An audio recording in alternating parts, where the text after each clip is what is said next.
Hello students, welcome to the Rankers academy. So this side Komal Jain. So आज मैं आपके लिए लेकर आई हूँ इकोनॉमिक्स का चैप्टर नंबर 1 स्टैटिस्टिक्स। तो इसमें आज हम पढ़ने वाले हैं कि प्रोडक्शन क्या होता है, इकोनॉमिक्स क्या होता है, इसके फैक्टर्स क्या होते हैं, किस तरीके से हम प्रोडक्शन करते हैं, स्टैटिस्टिक्स क्या होता है, उसका डेली लाइफ में कैसे यूज़ होता है, उसकी इंपॉर्टेंस क्या है, उसका स्कोप क्या है, ये सारी चीज़। चलिए ऐसे स्टार्ट करते हैं। बेसिक टर्म से हम स्टार्ट करते हैं। सबसे पहले हम बात करते हैं कंज्यूमर। कंज्यूमर का मतलब क्या होता है? एक ऐसा पर्सन जो क्या कर रहा है, गुड्स एंड सर्विसेज को परचेज कर रहा है। किस लिए परचेज कर रहा है? अपने पर्सनल यूज़ के लिए। तो वो क्या होता है? हमारा कंज्यूमर होता है। ठीक है। नेक्स्ट पॉइंट है हमारा प्रोड्यूसर। प्रोड्यूसर क्या होता है? A person who produces goods. एक ऐसा पर्सन जो क्या कर रहा है, गुड्स को प्रोड्यूस कर रहा है, मतलब कि गुड्स प्रोडक्ट तैयार कर रहा है अभी, तो उसको हम क्या बोलते हैं? मैन्युफैक्चरर बोलते हैं। ठीक है। नेक्स्ट पॉइंट है हमारा सेलर। सेलर का मतलब क्या होता है? A person who sells goods and services to make a profit. एक ऐसा पर्सन जो क्या कर रहा है, गुड्स एंड सर्विसेज को सेल कर रहा है। किस चीज़ के लिए सेल कर रहा है? ताकि उस पर उसको क्या मिले? प्रॉफिट मिले। तो वो हमारा क्या होता है? शॉपकीपर होता है। एग्जाम्पल दिया मतलब शॉपकीपर का। शॉपकीपर क्या करते हैं? अगर उन्होंने मान लो मैन्युफैक्चरर से 5 रुपये का सामान खरीदा, ठीक है, और मार्केट में उसको 10 रुपये का सेल किया, तो उनको उस चीज़ पर क्या मिला? 5 रुपये का प्रॉफिट हुआ। तो वो हमारा क्या होता है? सेलर होता है। ठीक है। नेक्स्ट हम बात करते हैं सेविंग्स की। सेविंग्स का मतलब क्या होता है? A part of the income which is not consume. हमारी इनकम का ऐसा हिस्सा, ऐसा पार्ट जो अभी हमने क्या नहीं किया है? कंज्यूम नहीं किया है, मतलब उसको अभी यूज़ नहीं किया है। ठीक है। अगर मान लो मेरी 20,000 सैलरी है, उसमें से मैंने 15,000 का क्या करा? रेंट में दे दिया, या घर खर्च कर दिया, या घूमने फिरने कहीं पे भी आपने वो स्पेंड कर दिया। बट 5,000 की आपने क्या करी? सेविंग्स करी, आपने उनको सेव करके रखा। तो वो क्या होता है? हमारा सेविंग्स होता है। ठीक है। नेक्स्ट पॉइंट है हमारा इन्वेस्टमेंट। इन्वेस्टमेंट का मतलब क्या होता है? An investment is the purchase of goods that are not consume today but are use in the future to create wealth. हमारी इनकम मतलब हमारी इन्वेस्टमेंट, जो हमने अभी गुड्स परचेज तो कर लिए बट अभी हमने उसको यूज़ नहीं किया। अभी तो यूज़ नहीं किया, बट फ्यूचर में उसका क्या हो सकता है? यूज़ हो सकता है। मतलब फ्यूचर में वो आपकी इनकम को बढ़ा सकता है। कैसे बढ़ा सकता है? अगर मान लो आपने बैंक में इन्वेस्टमेंट करी, कितने रुपए की? अगर मान लो आपने 10,000 जैसे डिपॉजिट करा है, ठीक है, 1 साल बाद उन्हीं 10,000 पे आपको क्या मिला? इंटरेस्ट मिला। अगर वो 10,000 मतलब कितने? 15,000 बन रहे, तो 5,000 का क्या मिल रहा है? उस पर आपको इंटरेस्ट मिल रहा है, प्रॉफिट मिल रहा है। तो अभी तो इनकम आपकी 10,000 थी, आपने 10,000 इन्वेस्ट किए, बट बाद में जाके वो कितने हो गए? 15,000 हो गए। तो अभी आपने वो कंज्यूम नहीं की, बट फ्यूचर में उसका यूज़ होता है। वो हमारा क्या होता है? इन्वेस्टमेंट, जो हम फ्यूचर के लिए करते हैं। ठीक है। नेक्स्ट है हमारा सर्विस होल्डर। सर्विस होल्डर क्या होता है? A person who is in job to earn wages और सैलरी। हम एक ऐसा पर्सन जो जॉब कर रहा है, जिसके बदले उसको क्या मिल रहा है? काम कर रहा है, उसके बदले उसको वेजेस या सैलरी प्रोवाइड हो रही है। वेजेस का मतलब होता है जो आपको डेली इनकम मिलती है, जैसे डेली के 500 रुपये मिल रहे हैं या 600 मिल रहे हैं। ठीक है। बट सैलरी में क्या होता है? आपकी सैलरी आपको मंथली मिलती है। अगर मान लो 1 तारीख को सैलरी आ रही है, तो एवरी मंथ आपको 1 तारीख को ही सैलरी आपको प्रोवाइड होगी। तो वो हमारा क्या होता है? सर्विस होल्डर होता है। ठीक है। नेक्स्ट है सर्विस प्रोवाइडर। सर्विस प्रोवाइडर कौन होता है? A person who provide services for a payment. एक ऐसा पर्सन जो क्या कर रहा है? सर्विस प्रोवाइड करा रहा है। किस चीज़ के लिए? पेमेंट के लिए। अब मान लो जैसे जोमेटो या स्विगी वाले हो गए, वो आपको क्या कर रहे हैं? सर्विस प्रोवाइड करा रहे हैं, आपके घर खाना पहुंचा रहे हैं।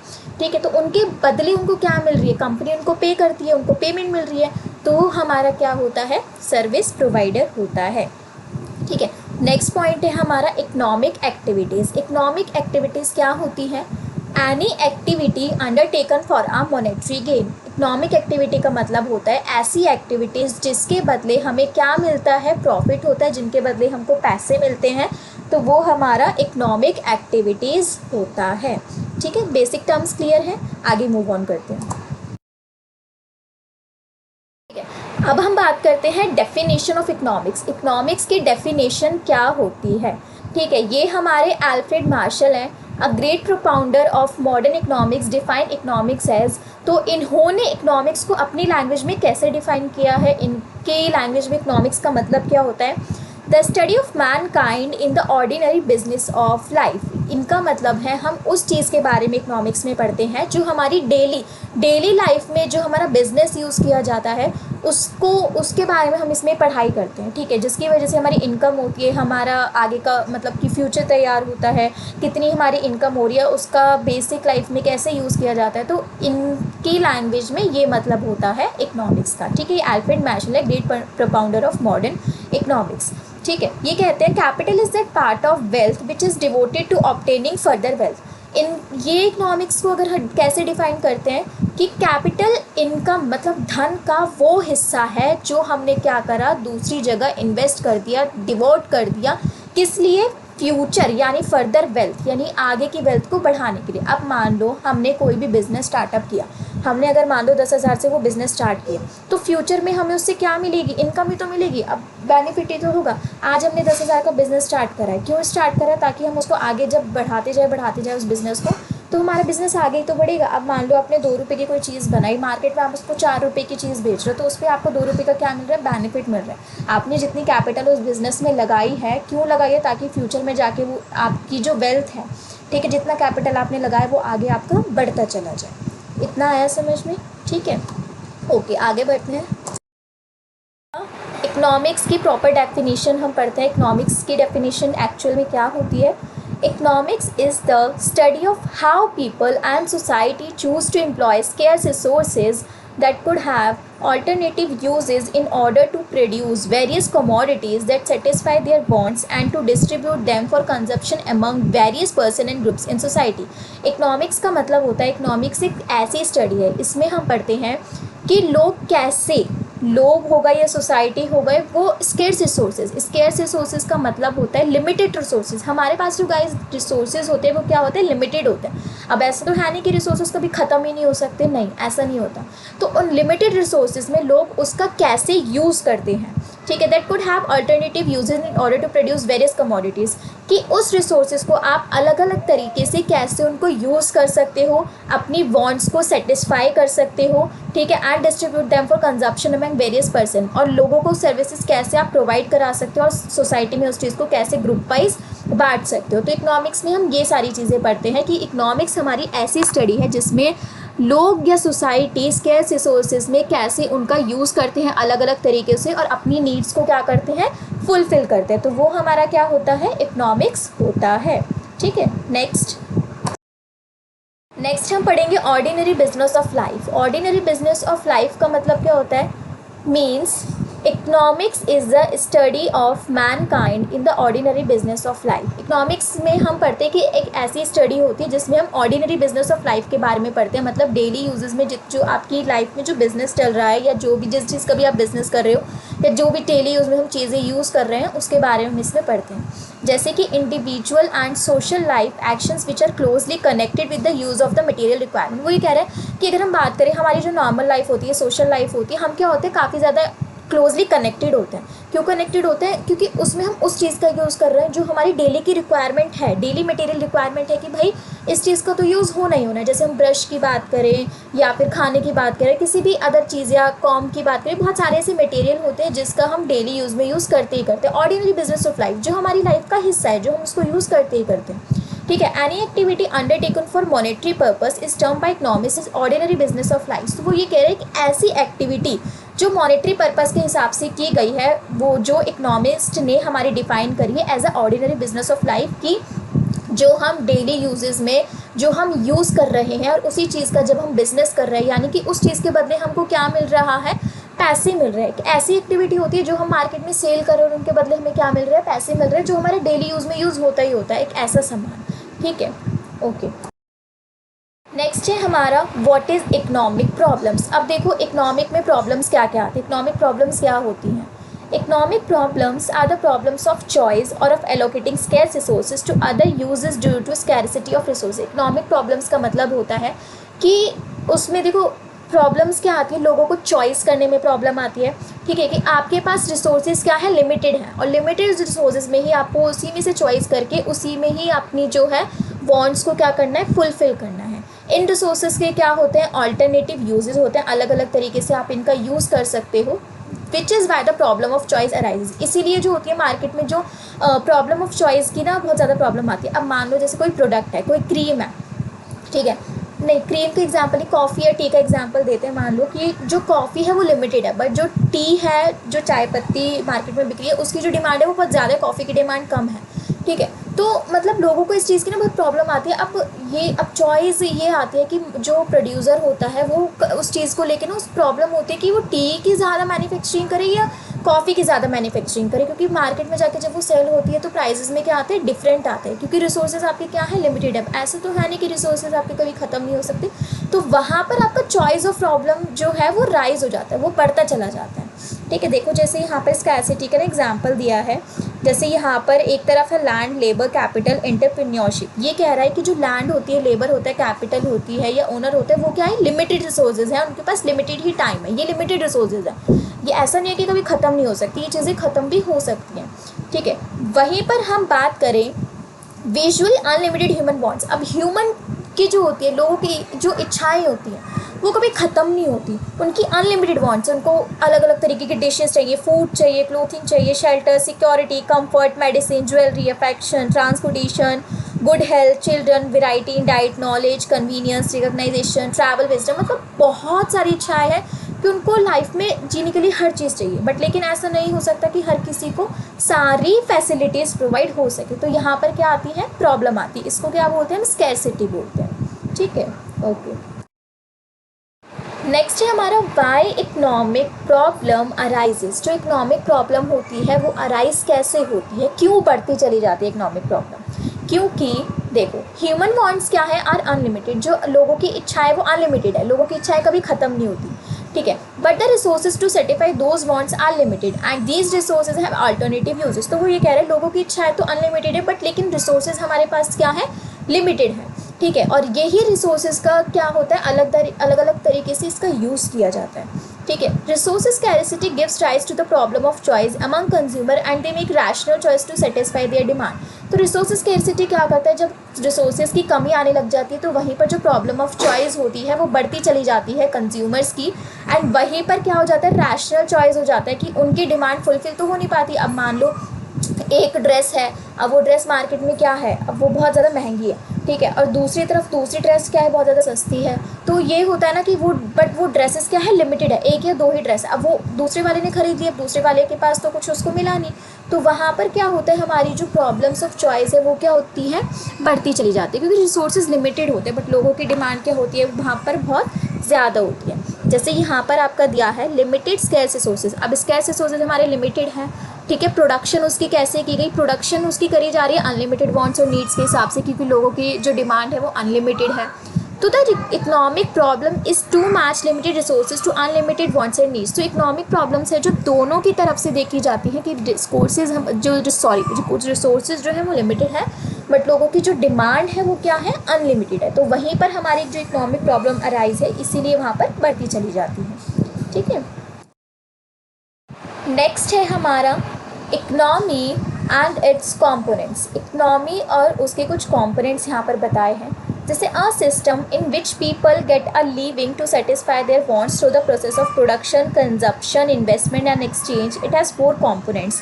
तो देखो इकनॉमी का मतलब क्या होता है, एक ऐसा सिस्टम जहाँ पर जो लोग होते हैं वो अपनी इच्छाओं को पूरा करना चाहते हैं। किसके थ्रू पूरा करना चाहते हैं, 4 फैक्टर्स होते हैं, 4 कंपोनेंट्स होते हैं। एक होता है हमारा प्रोडक्शन, एक होता है कंजप्शन, एक होता है इन्वेस्टमेंट और एक होता है आपका एक्सचेंज।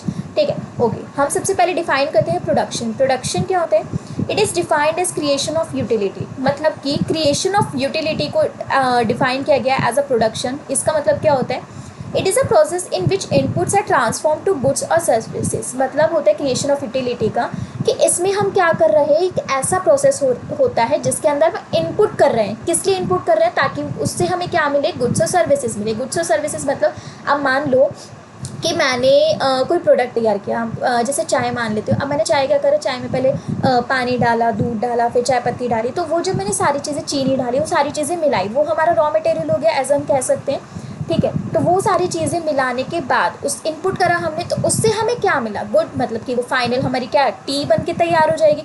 हम वो मार्केट में जाके फिर प्रोवाइड करा सकते हैं, सेल कर सकते हैं। तो वो क्या होता है, हमारा प्रोडक्शन होता है। प्रोडक्शन मतलब हमने पहले क्या करा, कच्चा माल हम लेकर आए, उससे हमने प्रोडक्ट तैयार करा, फाइनल रिजल्ट में हमें वो प्रोडक्ट मिल जाएगा, फिर मार्केट में जाके हमने उनकी सर्विस प्रोवाइड कराई, लोगों को सेल किया। तो वो हमारा क्या होता है, प्रोडक्शन होता है। ठीक है, नेक्स्ट है हमारा कंजप्शन। कंजप्शन का मतलब होता है, it is defined as usage of goods and services. मतलब कि usage of goods and services, जो भी हमने मतलब जो भी प्रोडक्ट आपने लिया उसका आपने क्या करा, उन गुड्स एंड सर्विसेज का आपने प्रॉपर तरीके से यूज़ किया। मतलब कि ये एक ऐसा प्रोसेस होता है बाय विच अ गुड और service is completely used up, जहाँ पे आपने उस प्रोडक्ट का या उस सर्विस का प्रॉपर तरीके से क्या करा, यूज़ किया, उसको कंज्यूम किया, तो वो क्या होता है, हमारा कंजप्शन होता है। ठीक है, नेक्स्ट हम बात करते हैं इन्वेस्टमेंट की। इन्वेस्टमेंट क्या होता है, it is a part of production which is committed for future income. अभी हमने पीछे भी बच्चों ये पढ़ा था कि एक ऐसी प्रोडक्शन का पार्ट होता है जिसको हम क्या करते हैं, फ्यूचर मतलब फ्यूचर इनकम के लिए इन्वेस्ट करते हैं, कि हमने किसी बैंक में अगर 10,000 की इन्वेस्टमेंट करी है, फ्यूचर में हमें उस पर 15,000 रुपये हमें उस पर मिल रहे हैं, इंटरेस्ट मिल रहा है, तो वो हमारी क्या है, इन्वेस्टमेंट है, फ्यूचर इनकम है, कि हमने आगे वाली जनरेशन मतलब आगे वाली फ्यूचर के लिए हमने उसमें क्या किया, इन्वेस्ट किया।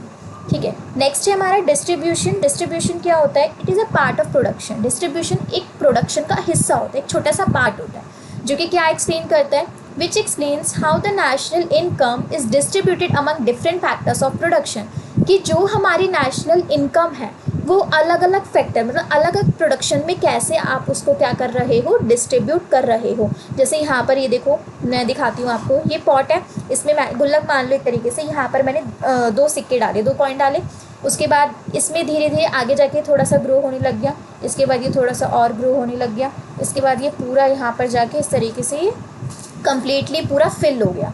ठीक है, तो इस तरीके से डिस्ट्रीब्यूशन मतलब प्रोडक्शन का एक ऐसा हिस्सा जहाँ पर हमने नेशनल इनकम को अलग अलग तरीके से अलग अलग फैक्टर्स ऑफ प्रोडक्शन में हमने उसको क्या करा है, डिस्ट्रीब्यूट करा है।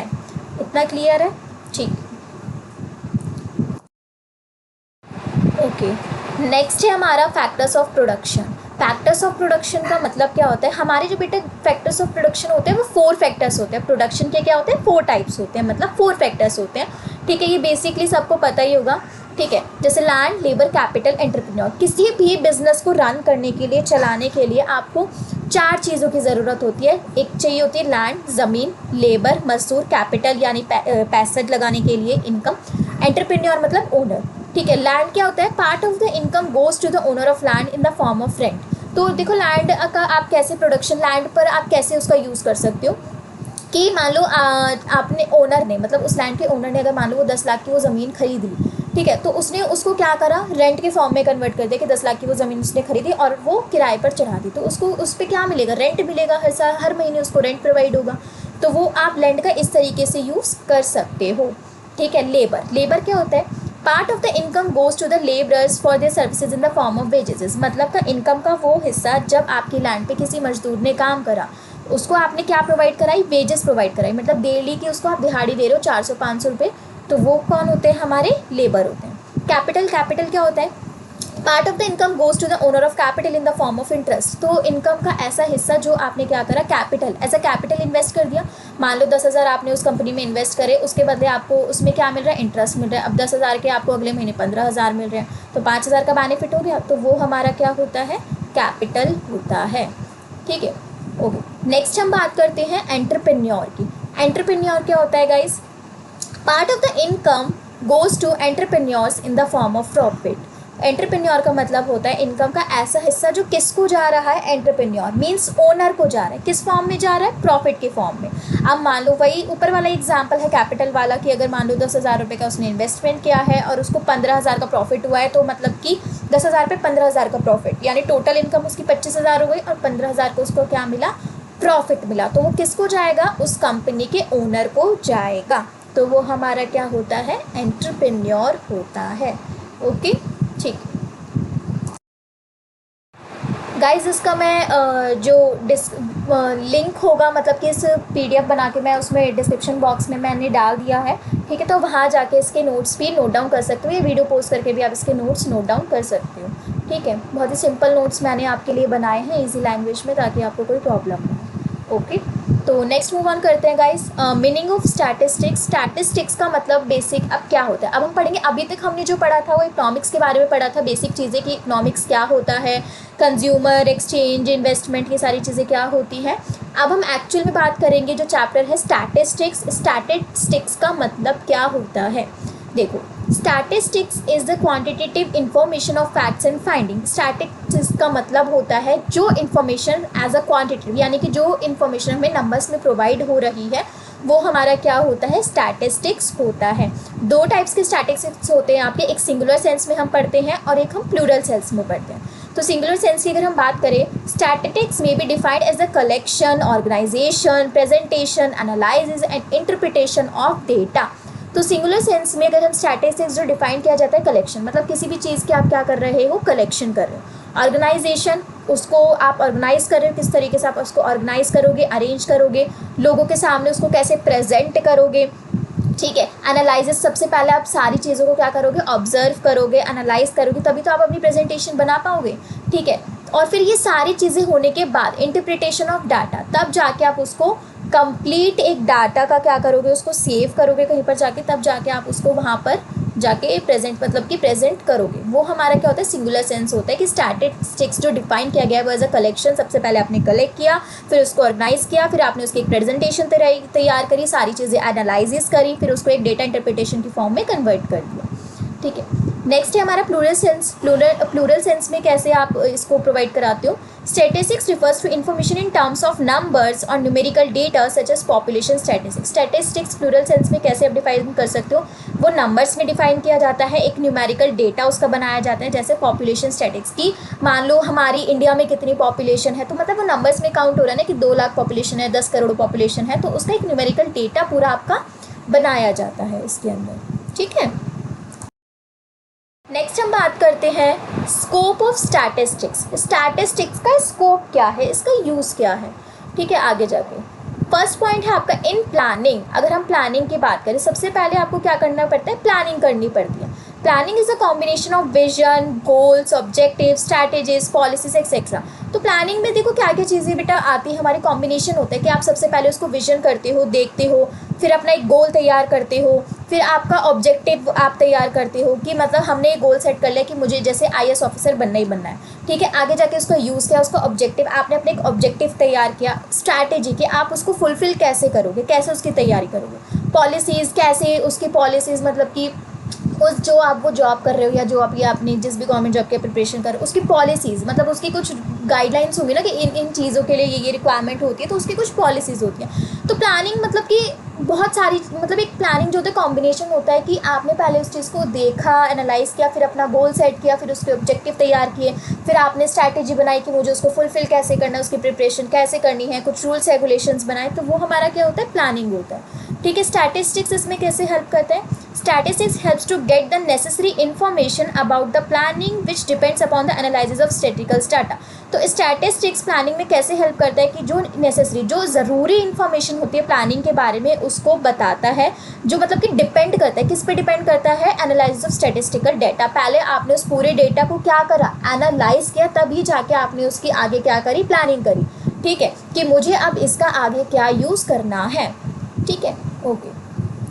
नेक्स्ट पॉइंट है इन इकोनॉमिक्स। इकोनॉमिक्स क्या होता है, इन इकोनॉमिक्स में कैसे यूज़ कर सकते हो, statistical analysis are used in solving different economic problems. Statistical analysis जो स्टैटिस्टिक्स होता है, जब वो सारी चीज़ों को एनालाइज करता है तो किस चीज़ में यूज़ किया जाता है, मतलब कि सॉल्व कर इकोनॉमिक्स प्रॉब्लम वो डिफरेंट तरीके से उसको सॉल्व कर सकते हैं। कैसे कर सकते हैं, कंजप्शन के थ्रू कर सकता है, प्रोडक्शन के थ्रू कर सकता है, डिस्ट्रीब्यूशन, इन्वेस्टमेंट, अनएम्प्लॉयमेंट एक्सेट्रा।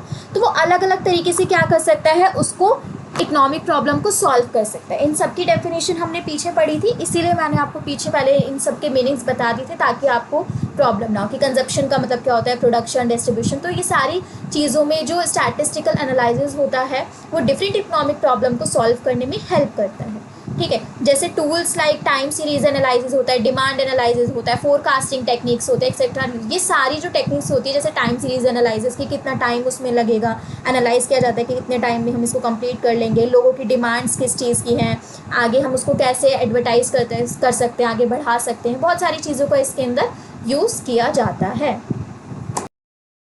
ठीक है। बिजनेस में इसको कैसे यूज़ किया जाता है, statistics help businesses to test and make correct decisions about the location of the business. देखो बिजनेस में बेटा कैसे इसका यूज़ किया जाता है, जो स्टैटिस्टिक्स होता है वो बिजनेस में हेल्प करता है डिसीजन, सही डिसीजन लेने में कि हमें बिजनेस के हिसाब से कौन सी लोकेशन लेनी चाहिए या प्रोडक्ट मार्केट में कौन सा ज़्यादा अच्छा चल रहा है, तो हम उसी चीज़ की क्या करेंगे, प्रोडक्ट सेल करेंगे, उसकी कैसे मार्केटिंग करेंगे, हमारे पास फाइनेंशियल रिसोर्सेज कितना अवेलेबल है, क्या रिसोर्सेज को हम यूज़ कर सकते हैं, ऐसे बहुत सारे फैक्टर्स होते हैं बिजनेस के जिसको हम यूज़ कर सकते हैं। तो उसमें हमारा जो स्टैटिस्टिक्स होता है वो हेल्प करता है, और ये सारे फैक्टर्स आपके स्टैटिस्टिकल इन्फॉर्मेशन पर ही डिपेंड करते हैं। ठीक है, नेक्स्ट हम बात करते हैं स्टेट मैनेजमेंट की। स्टेट मैनेजमेंट क्या होता है? In order to set different policies to run an economy efficient in allocating economy resources in various sectors based on different statistical tools. State management होता है बेटा in order to set different policies, कि हमने कोई भी जैसे business करा तो उसमें हम क्या करते हैं, एक गाइडलाइन रूल्स कुछ सेट कर देते हैं, कुछ पॉलिसीज सेट कर देते हैं कि जिन भी रिसोर्सेज का हम यूज़ कर रहे हैं उनका प्रॉपर तरीके से एफिशिएंटली प्रॉपर तरीके से उसका यूज़ किया जाए, प्रॉपर तरीके से हम उसको आगे जाके क्या करें, एलोकेट करें। तो उसका एक सीक्वेंस बना दिया जाता है, डिफरेंट पॉलिसीज़ तैयार कर दी जाती हैं, और वो भी आपके स्टैटिस्टिकल टूल पे डिपेंड करता है कि स्टैटिस्टिकल मतलब उसको पहले हमने जो भी चीज़ हमने प्रोडक्ट बनाने के लिए एनालाइज करी, हम उसको कैसे आगे जाके यूज़ कर सकते हैं, प्रॉपर तरीके से यूज़ कर सकते हैं, उसके लिए क्या पॉलिसीज़ बना सकते हैं, क्या किस तरीके से हम उसको आगे जाके यूज़ कर सकते हैं। तो ये हमारा क्या होता है, स्टेट मैनेजमेंट। ठीक है, नेक्स्ट है हमारा in research activities. Research activities में इसका कैसे यूज़ होता है? Statistical techniques are used for collecting information during research and also for analysis and interpretation of research findings. देखो रिसर्च एक्टिविटीज़ में जो स्टैटिस्टिकल टेक्निक्स जो होता है वो क्या करता है, इन्फॉर्मेशन को सबसे पहले क्या करता है, कलेक्ट करता है। उस चीज़ के ऊपर जो प्रोडक्ट वो तैयार करना चाह रहा है उसके ऊपर पहले वो कंप्लीट रिसर्च करेगा, ठीक है, और फिर उसको एनालाइज करेगा, तब जाके उसको फाइनली वो तैयार करेगा, तब जाके वो उसका लॉन्च करेगा, यूज़ करेगा। ठीक है, नेक्स्ट है हमारा इन एडमिनिस्ट्रेशन। एडमिनिस्ट्रेशन में क्या होता है, it is being widely used to formulate and forecast different plans and policies of the state administration. देखो ये क्या होता है, एडमिनिस्ट्रेशन का मतलब होता है जो भी चीज़ उन्होंने फॉर्मुलेट करी है, मतलब जो भी चीज़ उन्होंने बनाई है या जिस भी चीज़ को वो आगे जाके अपने प्लान को फोरकास्ट करना चाह रहे हैं, एडवर्टाइज करना चाह रहे हैं, तो वो policies of the state administration, तो वो वहाँ के जो एडमिनिस्ट्रेशन होगा उस कंपनी का, उसको सबसे पहले जाके वो दिखाएंगे ना कि ये सारी चीज़ें हमने बनाई हैं, आप जाके उसको चेक कर लीजिए, तभी जाके वो आगे क्या होता है, मार्केट में जाके हम उसको लॉन्च करते हैं। ठीक है, स्कोप ऑफ स्टैटिस्टिक्स बेटा ये जो क्वेश्चन है वो तो आप उसको बिल्कुल प्रिपेयर कर लीजिएगा। ठीक है, नेक्स्ट हम बात करते हैं importance of statistics in economics. ठीक है, मतलब कि इकोनॉमिक्स की इम्पोर्टेंस क्या होती है, मतलब स्टैटिस्टिक्स की इम्पोर्टेंस क्या होती है इकोनॉमिक्स में। ठीक है, तो statistics has emerge as a lifeline of economics. हम बोल सकते हैं जो स्टैटिस्टिक्स होता है ना बेटा, वो इकोनॉमिक्स की क्या होता है, लाइफ लाइन होता है। ठीक है, स्टैटिस्टिक्स के बिना इकोनॉमिक्स का कोई यूज़ नहीं होता, तो स्टैटिस्टिक्स जो होता है वो इकोनॉमिक्स में बहुत यूज़फुल होता है। क्यों यूज़फुल होता है? सबसे पहली चीज़, quantifying economic problem. Economic problem को कैसे क्वांटिफाई करता है, जैसे यहाँ पर एग्जाम्पल दिया है आपको, unemployment is set to be 20% of India's working population. वो कह रहा है कि अगर मान लो इंडिया की वर्किंग पॉपुलेशन जो है, अगर 10,000 लोग काम कर रहे हैं तो 10,000 में से 20% जो लोग हैं वो क्या है, बेरोज़गार है, अनएम्प्लॉयमेंट है। तो ये क्या है, हमारी इकोनॉमिक की प्रॉब्लम है।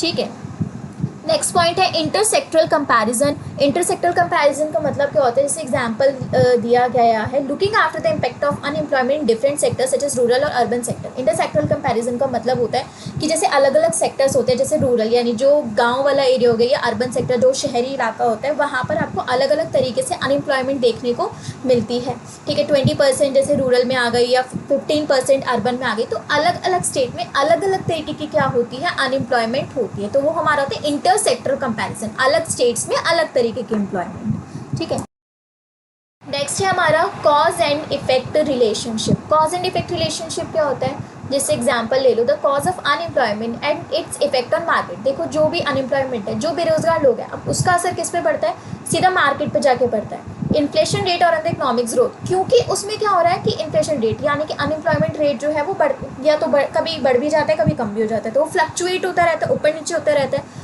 और किसमें, इकोनॉमिक्स की ग्रोथ में भी प्रॉब्लम आती है। अब हमारी अगर मान लो ज़्यादातर लोग अगर हमारे अनएम्प्लॉयमेंट हो गए तो सीधा मार्केट पे ही तो इफेक्ट पड़ रहा है, क्योंकि जब लोग बेरोजगार होंगे तो हमारी इकोनॉमी कहाँ से ग्रोथ करेगी, क्योंकि काम ज़्यादा जब होगा ही तो इकोनॉमी थोड़ी ग्रोथ कर पाएगी हमारी।